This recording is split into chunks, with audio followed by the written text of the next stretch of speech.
우리 하나님의 귀한 말씀 고린도전서 2장 10절입니다. 우리 한번 같이 오늘 주실 은혜를 구하면서 함께 봉독하도록 하죠. 자, 시작. 오직 하나님이 성령으로 이것을 우리에게 보이셨으니 성령은 모든 것 곧 하나님의 깊은 것이라도 통달하시느니라. 아멘. 오늘 우리 성령 충만의 네 번째 증거로 진리 가운데 사는 인생에 대한 이야기를 여러분하고 오늘 좀 짧게 하죠. 날도 좀 쌀쌀하고 교회는 따뜻하고 좋네요. 그렇죠? 그렇지만 조금 빨리 오늘은 한 가지만 이야기하고 마치고 돌아가도록 하죠. 지난주에 오래 했기 때문에 아까 불렀던 그 찬송가 487장은 조셉 스크라이븐이라는 유명한 그 영국 태생, 영국이라기보다는 아일랜드 태생의 시인이 작사한 거죠. 이분은 원래 그 캐나다에 이민 가서 선생님을 하다가 나중에는 부유하고 가난한 사람 돕는 자선사업가로 이름을 떨쳤던 사람입니다. 근데 이 찬송가를 지을 때 사실은 굉장히 슬픔을 당하고 이 찬송가를 지은 거죠.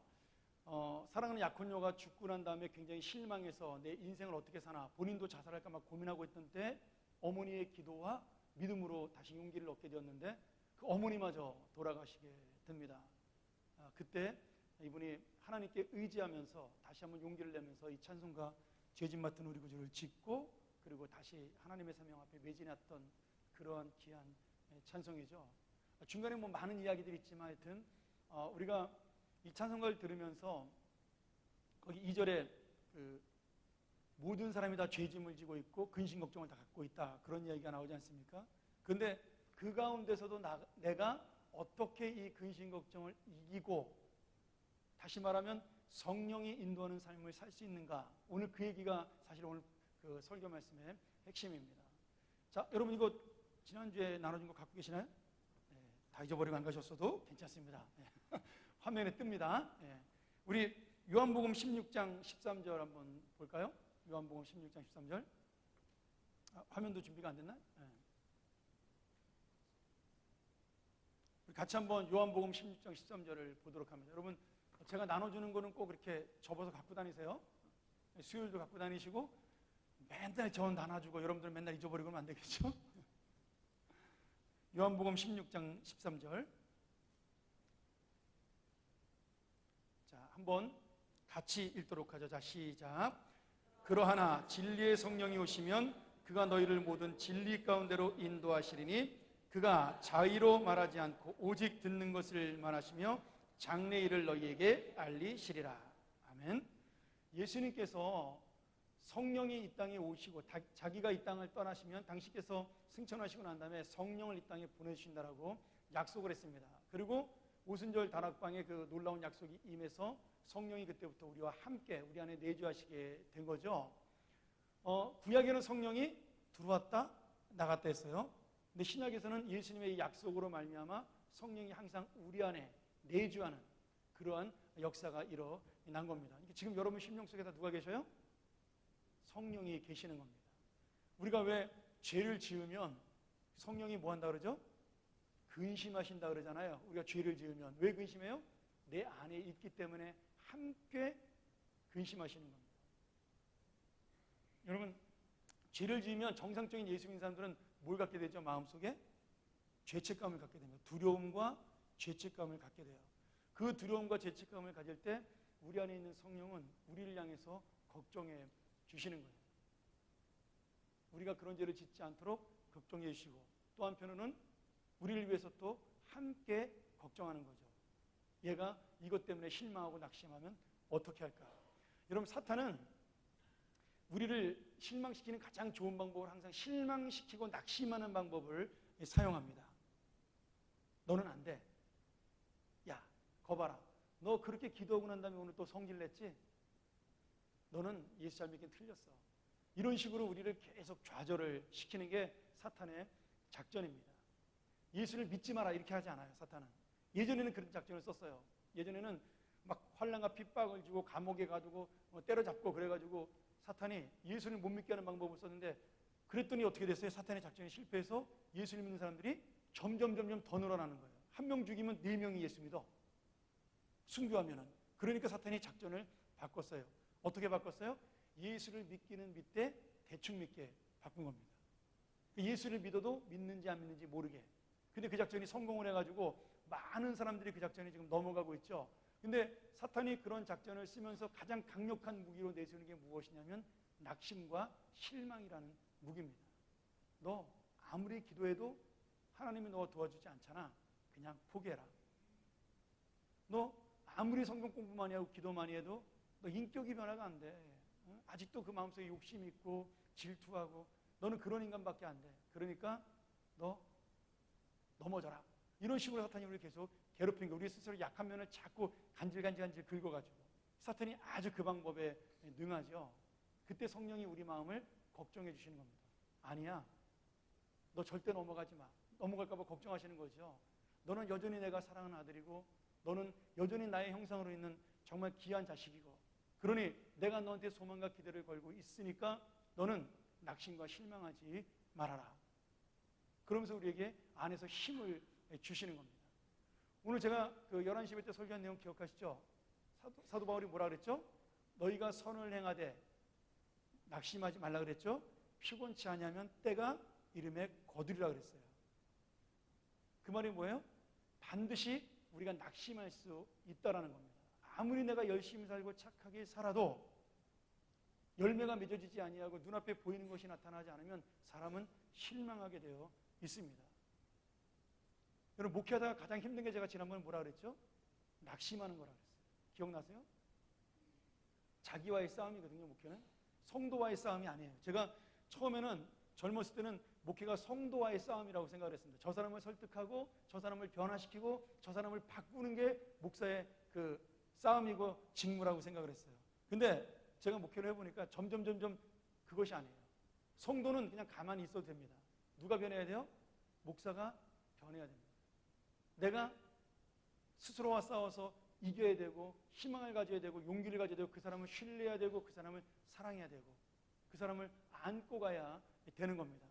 그러니 결국 목회의 마지막 싸움은 교인이 변하는 것이 아니라 목사가 변하는 거더라고요. 근데 그걸 깨닫고 나니까 옛날엔 한 10번쯤 실망하던 것을 2번으로 줄게 되었어요. 그래도 실망은 합니다. 사람이니까. 낙심도 하고요. 그러나 그걸 깨닫게 된 순간부터 내가 사람을 보고 실망하는 일이 예전보다 훨씬 더 줄어들게 되었고 더 많은 소망을 갖게 되어 있는 거죠. 사도 바울이 말한 대로 나는 하나님의 선으로 그냥 심고 열매는 난 모르겠다. 요새는 이제 그런 마음이 많이 들어요. 나는 그냥 고3 애들이 요새 그런 말 많이 쓰거든요. 최선을 다하고 결과는 누구한테 맡겨라? 하나님께 맡겨라. 근데 그게 시험 보는 애들만 그런 게 아니에요. 우리도 마찬가지입니다. 내가 최선을 다하고 그 열매와 그 결과는 하나님께 맡기는 겁니다. 왜? 그 영혼은 내 것이 아니라 하나님의 것이기 때문입니다. 여러분들 제 거 아니잖아요. 하나님의 자녀잖아요. 그렇죠? 교회도 마찬가지입니다. 그냥 나는 하나님이 시키는 대로 열심히 하다가 은퇴하면 되는 겁니다. 그냥 그리고 교회는 하나님께 맡기는 겁니다. 내 게 아니에요. 방법이 없더라고요. 내가 머리 쓰고 신경 쓰고 골싸매고 앉아가지고 고민한다더라도 이 교회가 나의 능력과 나의 힘으로 달라지는 것이 아니라는 겁니다. 그렇게 하나님 앞에 맡길 때 이 낙심과 실망이 점점 줄어들더라 이거죠. 여러분도 한번 생각을 해보세요. 가정의 문제로, 직장의 문제로, 아니면 자녀의 문제로 고민하고 낙심하고 힘들고 어려운 것들이 여러분들이 고민해서 해결될 수 있고 내가 실망해서 더 좋아지는 일이 단 한 가지라도 있나 한번 생각을 해보세요. 절대로 없습니다. 그래서 우리가 어떻게 돼요? 하나님께 맡기는 겁니다. 하나님께 맡겨라. 여러분 그 마태복음 6장에 너희는 먼저 그의 나라와 그의 의를 구하라. 그러면 이 모든 것이 너희에게 더하시리라. 그리고 그 다음에 쭉 나가면서 내일 일을 염려하지 말아라. 내일 일은 내일 염려하라 이렇게 돼 있죠.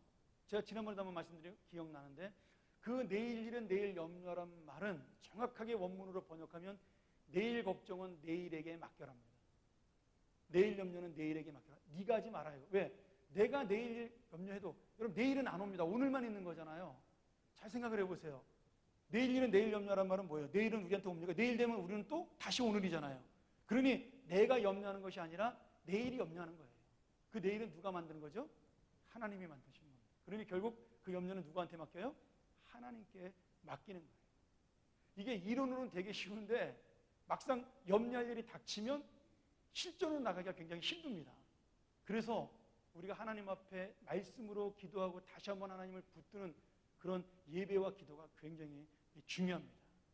집에 혼자 있으면요 자꾸 놓쳐요. 여러분 가끔 그런 사람 있잖아요. 예수 믿는 게 꼭 교회 나가야 되냐? 나 혼자 집에서 예배 드리고 예수 잘 믿어도 된다. 그런 사람도 실제로 많습니다. 특별히 신학한 사람들이 그런 사람 많아요. 응? 교회에 실망하고 스스로 그 신학을 하다 실망해가지고 나는 혼자 예수 믿어 이런 사람들 많습니다. 여러분 근데 1000명 중에 999명은 혼자 절대로 예수를 믿지 못합니다. 우리가 겨울이 되면 그 모닥불을 피우지 않습니까? 그 모닥불을 이렇게 나무를 쭉 띄워놓으면 그 모닥불이 모여있으면 그 불이 오래 갑니다. 그러나 그 나무 하나를 떼어서 바깥으로 던져놓으면 그 나무가 얼마나 갈까요? 얼마 가지 못해 그 나무의 불은 꺼집니다. 그러나 그 꺼진 나무의 불을 다시 모닥불을 갖다 붙이면 그 나무 다시 타오르죠. 여러분 교회를 안 나온다는 것이 바로 그런 겁니다. 이건 제가 설명한 것이 아니라 미국의 유명한 목사님 자기 교인이 그런 얘기했을 때 그 집에 가서 한 거예요. 미국은 그 파이어플레이스라 그래가지고 이렇게 다 불 피우는 데가 저희도 이제 겨울에 맨날 그 불 피우고 살았는데 거기에 그 불을 피우고 목사님이 신방 온 걸 기다리고 있는 거예요. 근데 그분이 그렇게 목사님한테 질문한 거죠. 목사님 내가 꼭 교회에 나가야 됩니까? 집에서 성경 보고 기도하는데 교회 꼭 나가야 될 이유가 있습니까? 라고 이야기했을 때 목사님이 아무 소리도 하지 않고 그 파이어플레이스 그 화롯불 속에 드는 나무 하나를 꺼내가지고 바깥으로 떨어뜨려 놓은 거죠. 그리고 교회로 가셨어요. 그 다음 주에 그 교인이 나왔을까요? 안 나왔을까요? 예, 목사님의 기쁜 뜻을 알고 나온 거죠. 여러분 우리 인간은 연약하기 때문에 혼자서 절대로 이겨나가지 못합니다. 혼자 있으면 부정적으로 가게 돼 있어요. 나쁜 쪽으로 가게 되어 있습니다. 내가 혼자 살면 여러분 사람이 편하고 좋으니까 긍정적으로 될 줄 아세요? 천만의 말씀이에요. 혼자 살면 점점 생각이 부정적으로 되어갑니다. 좁아지고요, 나빠지고 그리고 자격지심에 빠지게 됩니다. 우리 여기 권사님도 혼자 되신 분들 많으니까 제 말 분명히 이해하실 거예요. 남편하고 잘 사시다가 남편이 갑자기 돌아가시면 그 다음에부터 그런 생각이 들죠. 애들이 조금 서운하면 무슨 생각이 들어요? 이놈의 자식들이 내가 이제 아빠 없으니까 나를 무시하는 거야? 대부분 그렇게 나와요. 옛날에 안 그랬어요. 한 번도 그런 생각한 적 없어요. 애들이 그랬으면 웃고 넘어갈 일을 지금은 안 웃어줘요. 왜? 기분 나빠. 그게 내가 못돼 먹어서 그런 것이 아니라 연약하기 때문에 그렇습니다. 우리 어머니가 제가 미국에 있을 때 누나들이 서운하게 하면 맨날 그런 말 하셨대요. 그런 말 하셨대요. 아들이 하나 있는 게 미국에 있으니까 너네들이 나 무시하는 거냐. 그리고 제가 작년에 미국에서 오니까 갑자기 막 기세가 등등하셔가지고 누나들한테 그들이 빵빵 치더래요. 그 전까지는 누나들이 뭐라 그러면 가만히 계셨는데 막 뭐라 그러시더래요. 제가 뭔데요? 그게 여러분 같이 있는 것과 혼자 있는 것의 차이입니다. 그러므로 예수 믿는 것은 공동체의 삶이에요. 절대로 혼자 신앙생활 한다는 것은 불가능합니다. 여러분 그래서 성경에 한 사람이 모인 곳이라고 말하지 않고 하나님께서 두세 사람이 모인 곳에 내 이름으로 모인 곳에 내가 함께 하겠다라고 말씀하신 겁니다. 절대적으로 신앙은 공동체로 가는 겁니다. 그리고 이 공동체가 하나로 가는 거죠. 그렇게 성령이 우리를, 얘기가 조금 빗나갔지만 우리를 걱정하십니다. 우리가 낙심하고 실망할까 봐. 그런데 그 진리의 성령이 우리 안에 들어온 순간부터 우리를 그 낙심 가운데서 일으켜서 우리를 어디로 인도하셔요? 하나님의 진리 가운데. 하나님의 그 진리가 무엇일까요? 하나님이 원하시는 삶이 진리입니다. 여러분 진리는 따로 있는 게 아니에요. 진리가 너희를 자유케 하리라고 요한이 말했을 때 그 진리가 너희를 자유케 하라는 그 말씀은 다른 진리가 아니라 이 세상에는 철학이나 무슨 학문이나 그런 능력이 아니라 하나님의 뜻대로 사는 인생을 이야기를 하는 겁니다. 하나님의 종이 되어서 하나님의 하라는 대로 하면 그것이 바로 진리가 나를 자유케 하는 게 되는 겁니다. 내 마음대로 살면 여러분 그게 자유인가요? 아닙니다. 내 마음대로 사는 순간부터 불안과 염려와 걱정이 옵니다. 왜? 나는 부족하고 무능한 죄인이기 때문에 100% 내가 하는 일은 완전하지 않습니다. 그러니 내가 하는 일은 대부분 사고치는 쪽으로 가는 거죠. 그건 자유가 아니라 그래서 방종이 되고 타락이 되는 겁니다. 그러나 내가 하나님의 뜻대로 움직이는 그 진리 가운데서 움직이면 내 마음이 기쁘고 소망이 있는 거죠. 자유한 겁니다. 자유롭게 사는 것이 여러분 나는 자유다 이게 자유인가요? 아니에요. 내 마음에 기쁨이 있어야 자유입니다. 내 마음에 무엇인가 미래의 희망이 있어야 그것이 자유입니다. 내가 어떻게 살아가야 될지를 아는 것이 자유예요. 영화 그 쇼생크의 탈출이라는 영화를 보면, 그 영화 보셨나요? 그거 보세요. 재밌어요. 꼭 보세요. 그거는 지금 봐도 제가 한 5번쯤 봤는데 저는 볼 때마다 감동을 받습니다. 그 쇼생크의 탈출이라는 영화에 보면 거기서 감옥에서 50년을 살은 사형수가 나와요. 근데 이 양반이 그 모범수로 방면돼 가지고 자유로 풀려납니다. 근데 50년 동안 감옥에 살았으니까 밖에 나오면 바보인 거예요. 50년 동안 감옥에 살다 나왔으니까 세상이 몇 번 바뀌었어요? 5번 바뀌었어요. 제가 14년 동안 미국 살다 왔는데 한국에 왔더니 한 1년 동안 바보 같더라고요. 요새 조금 좀 내가 좀 약간 정상인으로 가는 것 같아요. 길도 좀 생각나고 완전 바보예요. 관공서에 가도요 바보고요. 어떻게 하는지도 모르고 동사무소에 가도 바보더라고요. 물어봐야만 다 알 수가 있더라고요. 이게 이 50년 동안 감옥살이하고 난 할아버지가 자유를 얻었는데 그 자유를 누리는 방법을 몰라요. 정부에서 할 일이 없으니까 슈퍼마켓에 물건 이제 그거를 솔팅한다 그러나 아니면은 하여튼 물건을 이렇게 나눠가지고 이렇게 막 창고에서 갖다가 이렇게 디스플레이하는 그 일을 시킨 거예요. 간단한 거죠. 그런데 그 일을 하면서 자기가 왜 하는지를 모르는 거예요. 그분은 자유를 줬는데 자유가 없어. 왜? 불안한 거예요. 이 사람을 봐도 불안하고 저 사람을 봐도 불안하고 여길 가도 모르고 저길 가도 몰라. 혼자 식당 가서 밥 먹는 것도 어떻게 먹는지도 몰라요. 시키는 법도 몰라. 50년 만에 나왔으니 햄버거 값이 얼마인지도 모르고 아무것도 모르는 거예요. 그래서 결국 어떻게 하죠? 거기다 편지를 써놓고 자살합니다. 왜요? 진정한 자유를 찾기 위해서. 여러분, 이게 어떤 일이에요? 분명히 정부에서는 그 사람에게 자유를 줬는데 그 사람의 자유는 사실 어디 있던 거예요? 평생 살았던 감옥이 자유로웠어요. 감옥에서는 50년의 경험이 최고입니다. 어떻게 하면 간수를 구슬리고 어떻게 하면 이 감옥에서 더 많은 것을 얻어먹고 이런 데 빠삭해요. 그러니까 모든 죄수들이 감옥에 있었을 때는 자기한테 와서 다 물어보고 그리고 자기가 모든 걸 대답해주는 어른 노릇을 하고 모든 사람이 자기를 존경했는데 밖에 나오는 순간에 진짜 자유가 아니라 자기 스스로의 감옥이 되어버리고 만 겁니다. 여러분, 하나님을 믿는 것도 마찬가지예요. 여러분이 가지고 있는 자유라는 것은 결국은 자유가 아니라 불안과 두려움입니다. 내 마음대로 살면서 하나도 평화롭지가 않은 거예요. 그러니 성령이 내 안에 계시면 자유를 잃어버리는 것이 아니라 진짜 자유를 찾는 거죠. 왜요? 그 성령이 나를 움직여주기 때문입니다. 어디로 가야 될지 진리 가운데로 바른 길로 인도하기 때문에 내 마음에 더 이상 두려움도 없고 공포도 없는 겁니다. 오늘 여러분 성령 충만의 네 번째 증거가 뭐예요? 내가 진리 가운데 사는 겁니다. 진리 가운데 살면 피곤할 것 같잖아요. 하나님의 제약을 받고 이거 하라 저거 하라 시키면 불편할 것 같고 천만의 말씀이에요. 여러분, 하나님이 원하는 대로만 살면 행복입니다. 하나님의 뜻대로만 살면 기쁨입니다.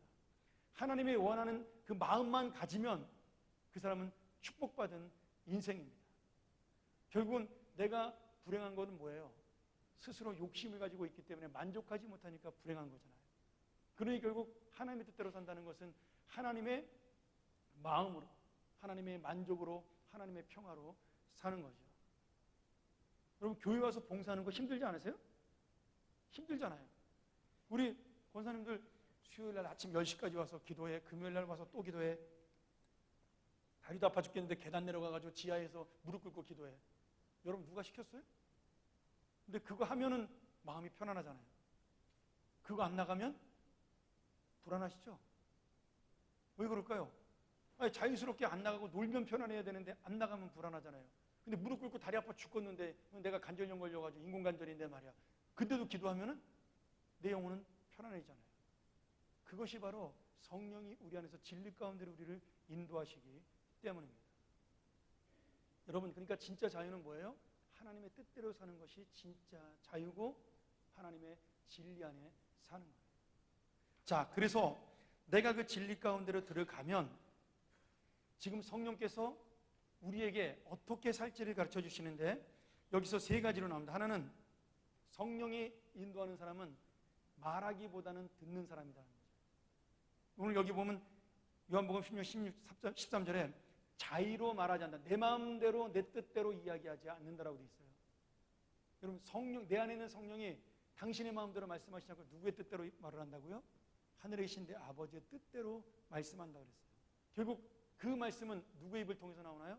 우리의 입을 통해서 나오는 겁니다. 성령의 진정한 지배를 받는 사람은 입에서 나오는 말씀이 생명을 살리는 말이 돼야 합니다. 우리가 죄인이기 때문에 아직 100% 성령의 지배를 받지 못합니다. 성령이 무능해서가 아니고 우리가 무능해서 그렇습니다. 그래서 어쩌다가 우리가 내 말로 사람의 영혼에 상처를 줄 수도 있고 그걸로 사람을 죽일 수도 있습니다. 그런데 원래 성령이 하시는 말씀은 생명을 살리는 말입니다. 그건 우리가 한마디 말을 할 때 어떤 말을 해야 돼요? 사람을 살리는 말을 해야 됩니다. 여러분, 저도 말이 많습니다. 저도 말을 안 하면 답답하거든요. 그리고 가만히 있으면 불안해요. 근데 제 원칙이 하나 있습니다. 뭐 100% 지키지 못하지만 되도록이면 농담을 해도 다른 사람들을 무시하는 농담하지 않는다. 그렇잖아요. 어떤 사람이 신체적인 거나 성격적인 걸 이야기하면서 예를 들어 뚱뚱한 사람이 있으면 그 사람 얘기하면서 야 의자 무너지겠다 야 조심히 앉아라 그러면은 와 웃잖아요. 근데 같이 웃으면서 그 듣는 뚱뚱한 사람은 열 확 받는 거죠. 상처를 안고 집에 돌아갑니다. 그럼 그것은 다른 사람을 즐겁게 하는 것이지만 한 사람의 영혼을 망칠 수가 있기 때문에 우리가 한 가지의 말을 하더라도 그 사람의 영혼이 상처받지 않도록 주의하는 것이 중요합니다. 특별히 교회에서는 더더욱 그렇습니다. 더더욱. 교회는요, 화해가 어려운 곳이에요.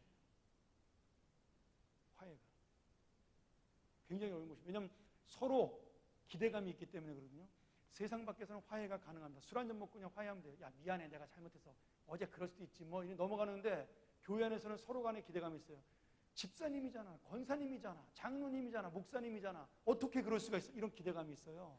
그래서 교회에서는 한 번 실수하면 화해하기가 쉽지가 않습니다. 그러니 방법은 처음부터 그것을 성령의 내가 은혜로 하나님을 의지하면서 조심하는 것 외에는 방법이 없어요. 그리고 한 번 터지면 무조건 가서 잘못했다고 비는 것 외에는 방법이 없습니다. 여러분 다른 걸로 핑계 찾지 마세요. 아무리 변명하고 핑계를 대도 제가 아침에 얘기했잖아요. 하나님을 속이지 못하는 겁니다. 그냥 잘못했으면 잘못해서 이야기하면 끝나는 겁니다. 오늘 여러분 이 말이라는 것이 제가 나중에 한 번 더 다음번에 설명할 기회가 있기 때문에 오늘 짧게 설명하지만 우리가 할 수 있는 의무는 하나님의 성령의 충만은 말로 생명을 살리는 말만 하셔야 되는 거예요. 격려하고 칭찬하고 위로해주고 여러분 저는 우리 교인들 모두가 다 칭찬의 여왕이 됐으면 좋겠어요. 격려의 황제들이 됐으면 좋겠습니다. 여러분 성격이 긍정적이기 때문에 그런 것이 아닙니다. 여러분 저는 성격이 긍정적인 사람이 아니에요. 저는 굉장히 부정적인 사람입니다. 지금은 바뀌었어요. 예수 믿고 난 다음에 하나님의 은혜 받고 저는 굉장히 날카롭고 긍정적이지 않은 사람이에요. 부정적인 사람입니다. 우리 집사람은 알죠. 같이 사니까. 근데 하나님의 은혜를 받고 그 안에 들어가면요. 뭐든지 맛있고 뭐든지 좋고 뭐든지 신납니다. 그렇더라고요. 은혜 받은 인생은 항상 즐겁고 기쁘더라고요.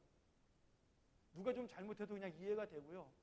좀 이렇게 음식이 내 마음에 안 드는 게 와도 그냥 뭐 맛있어 보이고요.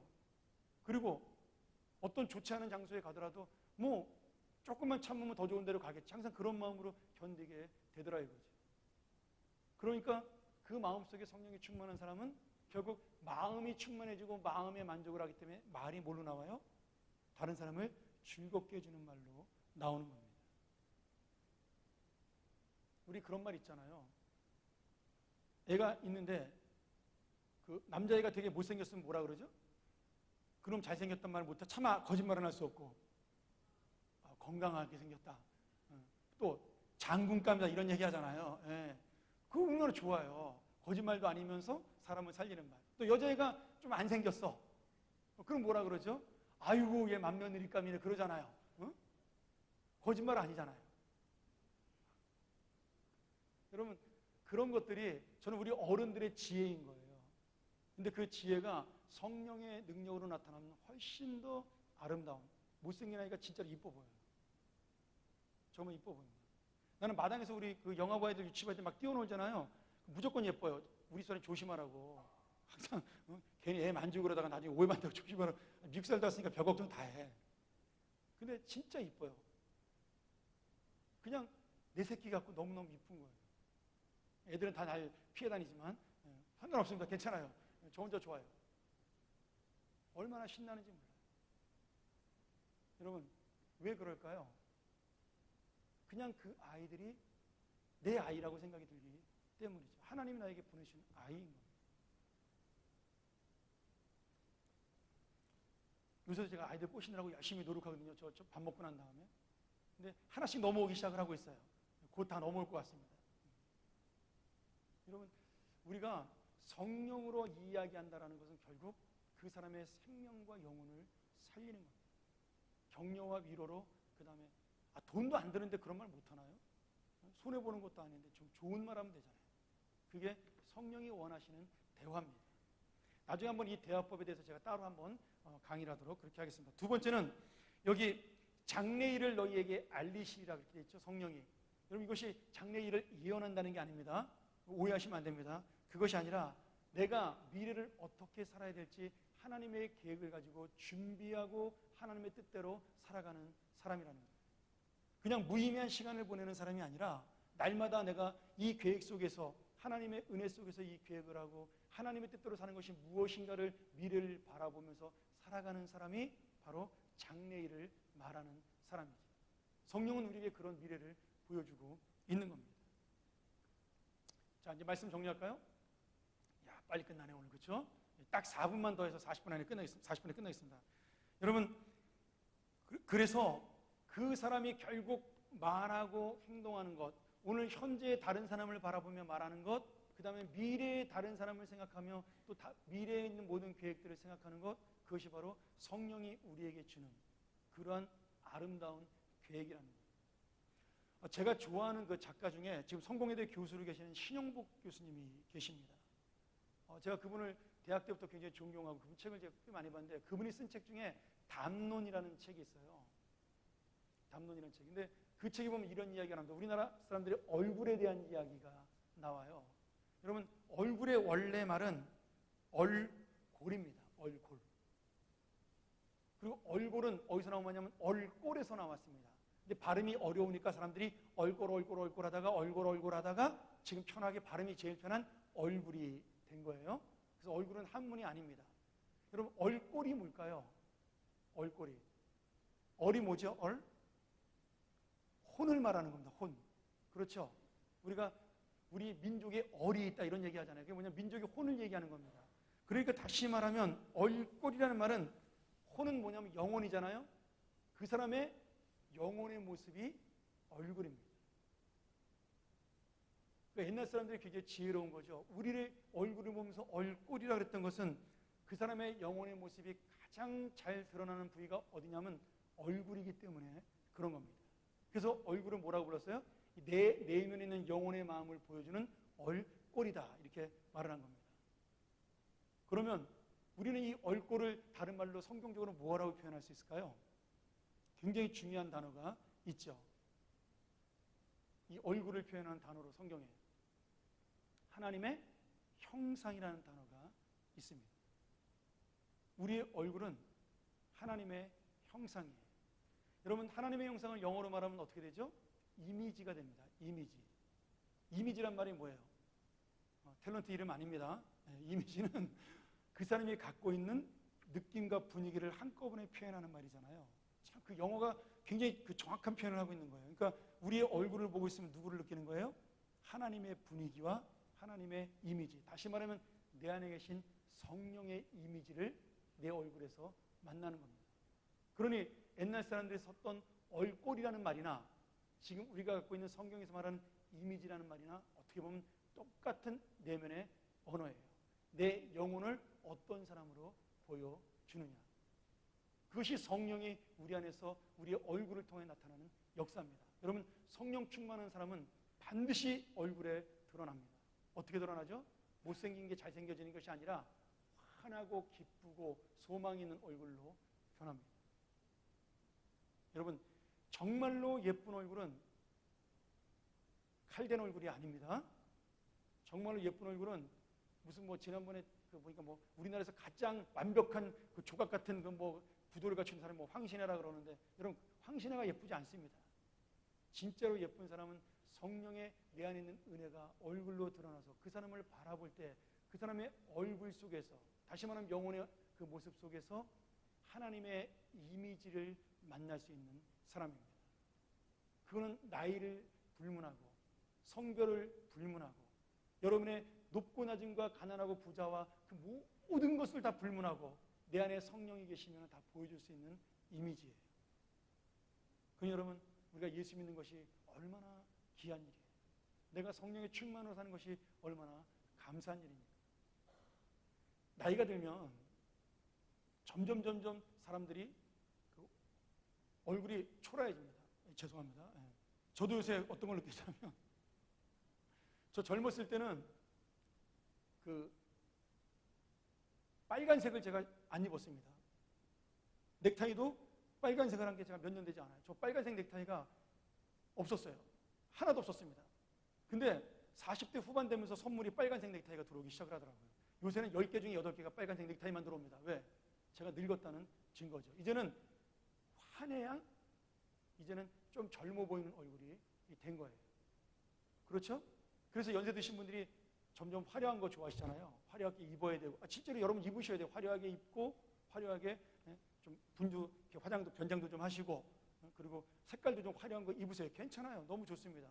근데 진짜로 화려하고 진짜로 아름다운 것은 빨간색으로 되는 것이 아니라 성령의 내면에서 나오는 하나님의 이미지로 만들어지는 겁니다.